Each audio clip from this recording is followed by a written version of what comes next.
Kalau iman kita ingin kuat, ingin mantap,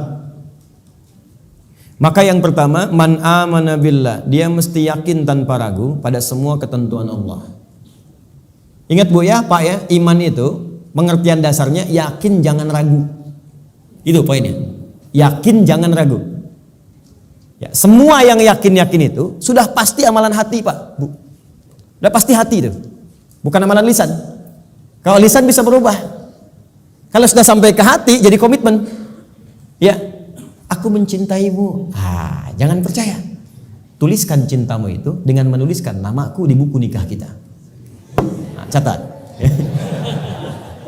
Baik. Sebab cinta juga sama. Cinta itu kan masalah hati. Dari mata turun ke hati.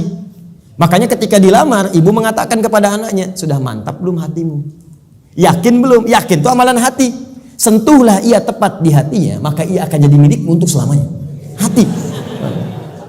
Ayo bikin status. Iman juga hati. Makanya ketika ada orang beriman dengan lisan, itu dikoreksi oleh Allah. Iman itu bukan di lisan, kata Allah, di hati. Sebab kalau sudah sampai ke hati, orang yang sudah sampai ke hati mengerjakan apapun jadi mudah, Pak.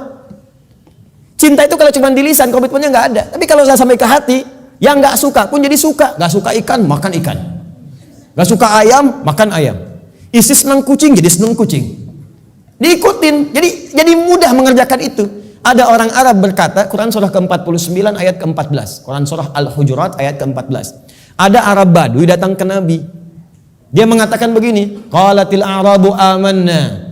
Datang sekelompok Arab Badui berkata pada Rasulullah SAW, kami telah beriman. Cuman di lisan, belum sampai ke hati. Langsung jawaban turun dari Allah dikoreksi. Qul lam tu'minu. Katakan Muhammad pada orang-orang ini, kalian belum serius imannya. Walakin qulu aslamna. Tapi cukup katakan kami baru masuk Islam. Karena syarat masuk Islam pertama kali mengucapkan kalimat iman di lisan. Asyhadu an la ilaha, aku bersaksi bahwa tiada Tuhan selain Allah. Man amana billah, baru di lisan. Belum selesai ayatnya. Walamma yadkhulul imanu fi qulubikum. Sementara imannya belum masuk ke hati. Karena belum masuk ke hati, susah mengerjakan ketentuan Allah. Itu masalahnya. Jika kalau kita sudah masuk ke hati imannya, mengerjakan apapun gampang, Bu, Pak. Gampang. Bahkan Allah belum perintahkan, sudah ditunggu. Oh, asar jam berapa ya? Oh, Masya Allah, jam 2.59. Dari jam 2 udah siap-siap. Padahal asar aja masih 1 jam lagi. Tuh. Ya, ada yang subuhnya itu kan jam 4:06. Ini jam 3 udah bangun. Padahal subuh aja belum. Subuh aja belum. Tapi kalau iman gak masuk ke hati, cuman di lisan aja, jangankan sebelum tiba waktu, habis waktu pun gak kepikiran juga. Allahu Akbar, Allahu Akbar. Adzan zuhur bunyi. Oh, adzan apaan tuh? Subuh apa asar? Oh, subuh apa asar? Belum ada zuhur. Anda bayangkan. Udah adzan masih jawab juga. Baru adzan belum komat, tenang aja. Tuh. Khutbah Jumat juga yang sangat penting Jumatan. Allahu Akbar, Allahu Akbar. Wih, bro. Udah adzan nih, terlambat kita. Tenang aja, khutbah kan ada 2. Khutbah pertama aja belum. Jadi Anda bayangkan, nunggu khutbah terakhir. Tuh. Jadi rumus-rumus yang ringan untuk darurat kadang-kadang dipakai dalam keadaan yang tidak penting. Siapa innama ju'ilal imamu liutamu bihi, liutama bi faqratul imam qiraatul ma'mum. Ya, imam itu dijadikan untuk diikuti. Kalau imam makmum enggak mampu mengejar bacaannya imam, maka qiraatul imam, bacaan imam sudah mewakili bacaannya makmum. Karena itu orang yang dapati imam sudah ruku, segera ikut ruku. Enggak usah baca lagi takbir Allahu Akbar, Allahu Akbar, langsung ruku. Itu sudah dapat 1 rakaat. Jadi kalau Anda rakaat pertama subuh, kemudian mengejar imam sampai ke masjid, tiba-tiba sudah ruku, ikut ruku. Langsung Allahu Akbar, langsung ruku dan sudah mendapatkan 1 rakaat. Ya, makanya disebut ruku, dapat 1 rakaat. Dan jangan nambah lagi, jangan terlampau soleh, ya. Ya, kecuali kalau imam i'tidal, maka dianggap sudah kehilangan 1 rakaat. Maka tambah kemudian 1 rakaat lagi. Ya, tapi jangan salah mengamalkan. Allahu Akbar, Allahu Akbar. Tenang, masih azan, tunggu imam ruku aja bentar. Tungguin disuruh Allahu Akbar, lumayan. Aduh. Paham ya? Jadi kalau imamnya masih di lisan, imannya masih di lisan, itu untuk amal saleh itu tidak mudah gitu. Tidak mudah. Makanya yang pertama kata Allah mesti yakin tanpa ragu. Maka kalimat di dalam Qur'annya sebelum menyebut kata iman dibukalah kalimat yakin tanpa ragu. Dzalikal kitabul la raiba fihi hudal lil. Siapa mutakin nih ayat 3-nya? Alladzina yu'minuna bil iman. Maka iman itu mesti yakin.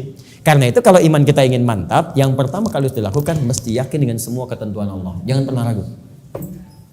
Jangan pernah ragu. Kata Allah salat, yakin, pasti baik. Kata Allah zakat, yakin. Kata Allah warisan 2:1, yakin. Kata Allah jilbab untuk perempuan, jilbab. Perempuan yang jilbab, laki-laki jangan pakai jilbab. Awas hati-hati nih, awas hati-hati, hati-hati. Kalau sudah perempuan berjilbab, ada yang pakai cadar, bagus.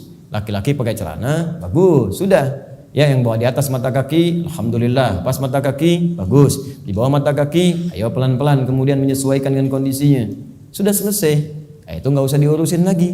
Tapi kalau tertukar fungsinya, laki-laki yang pakai jilbab itu yang diurusin. Ya, perempuan pakai peci misalnya itu yang dicek. Ya, baik. Jadi ini dalam kondisi-kondisi ini, ayo kemudian kita kembali kepada ketentuan Allah. Kata Allah perempuan berjilbab, ikuti berjilbab. Kan? Laki-laki, ayo sholat, bangun sholat. Ya. Ayo kemudian malam tahajud. Sudah selesai. Pokoknya kalau beriman enak hidupnya. Enak. Di latihan yang pertama, man amana billah. Kalau iman ingin kuat, maka rumus yang pertama, kerjakanlah semua ketentuan Allah Subhanahu wa taala. Dan saya berikan rahasia, kalau Bapak Ibu bisa menjalani ini maka ringan semua ketentuan Allah. Baik ya? Ini di antara kita saja. Jadi sebetulnya Gak serius. Ketentuan Allah itu cuma 2, gak banyak. Ada berapa? Ya, ini rahasia. Betul, saya serius. Ketentuan Allah itu cuma 2. Ada berapa? 2. Kalau bukan perintah, pasti larangan. If'al wala taf'al. Do it, leave it. Kerjakan, tinggalkan. Gak banyak, Bu. Cuman berapa? 2. Kalau nggak kerjakan, tinggalkan. Maka kalau kita ingin kuat imannya, tinggal keluarkan apa perintah Allah, apa larangannya. Dan sederhana, yang diperintahkan kerjakan, yang dilarang tinggalkan. Itu aja komitmen. Tenang hidup kita. Terus nggak usah terlalu kreatif. Ya. Kalau kreatif jadi lebih capek nantinya. Ya, makanya di dalam Quran itu ayat-ayat hukum cuma 300, Pak. Bayangkan 6.236 ayat yang hukum tentang hukum itu cuma 300. Karena Allah menginginkan kita nggak terlalu capek. Udah kamu sholat subuh 2 aja, jangan banyak-banyak. Ya Allah kenapa subuh aja nggak 4 sekalian kan baru bangun. Baru bangun aja kamu susah. 2. Sederhana, pokoknya sederhana lah. Kerjakan, tinggalkan. Itu aja. Ini yang dikerjakan, ini tinggalkan. Kata Allah nih kerjakan, sholat kerjakan, puasa kerjakan. Lisan baik, mata lihat yang baik. Udah, yang ini tinggalkan. Jangan mencuri, jangan dusta, jangan bohong, jangan ini. Udah selesai. Cuman kerjakan, tinggalkan. Gampang ya diucapkan?